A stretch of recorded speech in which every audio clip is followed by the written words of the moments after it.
career dreams. Don't give up. You're trying to get a job. Don't give up. You didn't get a job. Don't give up. Just keep putting in the application. Just keep applying. And maybe as you are trying to apply, maybe you just start something aside. Maybe you start to bake. You start to cook. You start to sew. You start to do something by the side to get some income. You don't just sit down and say, I'm looking for a job, look for a job. How about you begin to put some skills in place? Maybe begin to go and braid hair. Something you do so you can get a little bit more money while you're still applying for the job.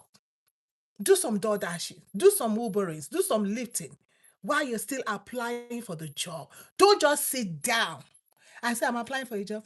I've not gotten a job. I've done application. I've not gotten the job. Do something while you're in the waiting. All right? Learn a skill. Employ and deploy the skill that you have learned. Whatever skill you have right now, deploy it to get some income. And the Lord, when God sees that you're tenacious and the God sees that you're doing what you're supposed